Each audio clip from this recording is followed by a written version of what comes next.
Welcome to In the Hot Seat. I'm your host, Michelle Antiveros. Joining us today is Monaghan's theater arts guru, Ms. Ziegler. Hello. Hi, how you doing? I'm good. That's good. Let's get started. What inspired you to be a theater teacher? Well, I knew I always wanted to be a teacher. When I was little, I would play teacher, make my brother and sister play along. What I wanted to teach changed over the years, but I found theater and I loved it, and so I decided, why not teach it? What's been your favorite role or performance so far? My favorite role has been last year's role when I played Susan Connors in the play The Girl in the Mirror.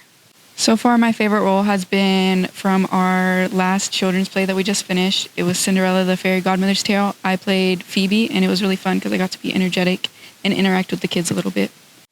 What does your job involve the most during a play? It involves changing the lights during the play that I had programmed during rehearsals. My job is to make sure everything runs smoothly and according to plan, and to make sure everyone is in the right place at the right time. How do you define the role of art in a student's education? Well, I think art's very important. I feel like we lose our creativity at some point along the way after we grow up a little.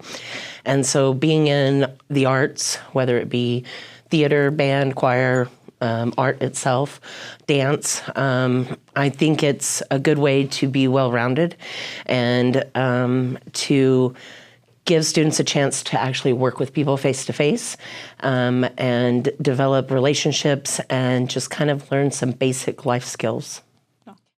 How does being part of a play or production help you outside of class?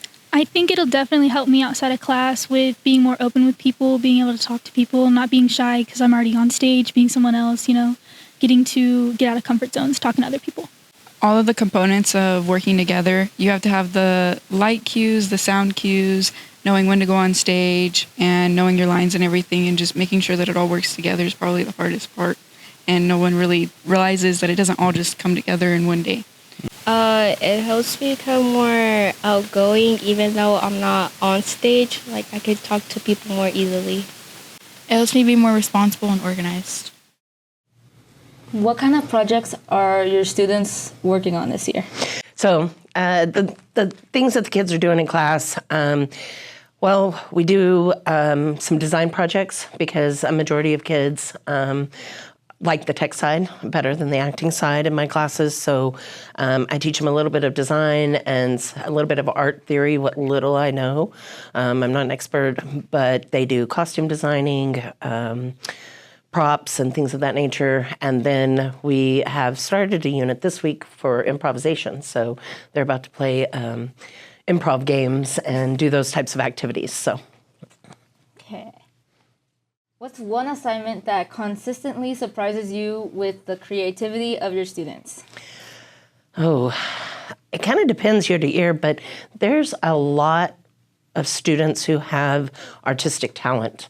And so when we do the design projects, I find that there are many more that are good artists than I ever expected. And so that's nice to know, to be able to help on the tech side with us when we paint. And we'd like to try to do murals and things, but we haven't gotten that far just yet. So, but really and truly, we have a lot of artistic students here at MHS.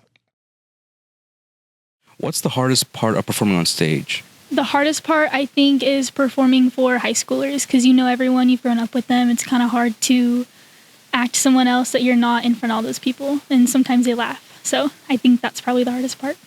Probably literally just everything. I mean, you have to remember your lines, enunciate, but still be in character, make sure that you are going towards your audience and facing the right way, interacting with everyone on stage, all the components. It's just perfect balance and remembering it. What's one thing most people don't realize how hard it is to work on lights? That you have to learn the board because it's kind of difficult learning and like knowing what you're actually doing. People don't realize how much time and effort it goes into the tech side behind the curtain. We have to make sure every lighting scene, the sound cues, and scene changing are correct and run smoothly.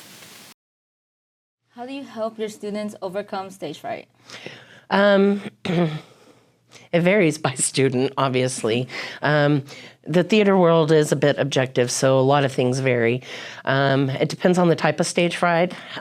Usually I just teach them to really get into that character and kind of forget what's going on, to take deep breaths, and I guess things of that nature. Just reassure them that they know what they're doing and that the rehearsals have paid off. Yeah. What do you think some people misunderstand about fine arts education?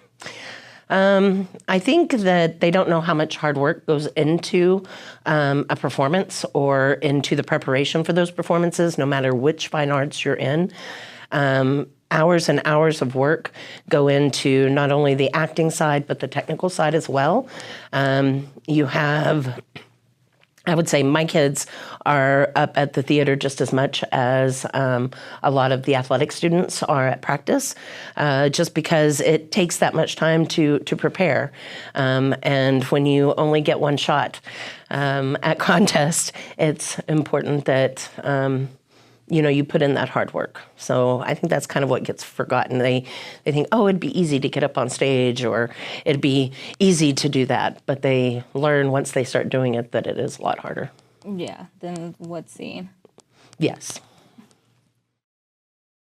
What's something people don't realize of how complicated it could be to run a production or a play? Something so complicated that people don't understand is the time and the hours we put into the show. There's so much memorization we have to put into learning our lines, learning our blocking, everything like that. People don't realize we do as much as a sport would really do. It helps me with my creativity and my time management. Our rehearsals take up a lot of time, so I have to make sure that I balance everything else out and make sure that I know what I'm doing at a certain time so I can make it to rehearsal, as well as helping me with my creativity. We have to come up with so many things like sets and props and costumes, so it's definitely helped me with having a bit more creativity. What's your favorite part of being on Lightboard?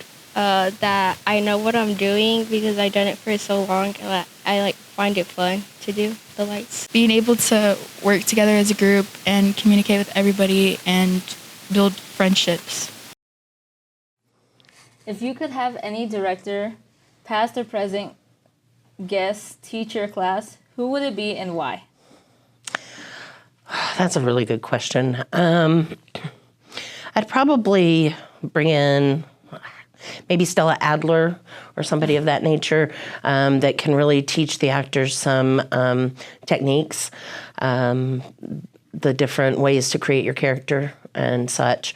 And then, I don't know, I really enjoyed one of my professors at college, so if he were to ever be able to come and give a guest lecture, it would be great. He was one that really kind of took a chance on me in college and allowed me the opportunities to be on stage more often, as well as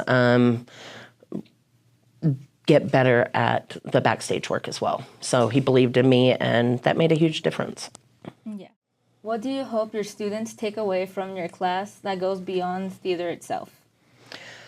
To just have a better understanding of human nature, of the world around them, and to be able to communicate better with each other. I find that even adults like myself, we tend to forget about that communication that happens in person a lot, and that's so key to life in general. I just hope that they take away those life skills so that I teach them about being professional, about cooperation and teamwork. So. Okay. And that's In the Hot Seat. Thank you for joining us. You're welcome, Michelle. Thanks so much.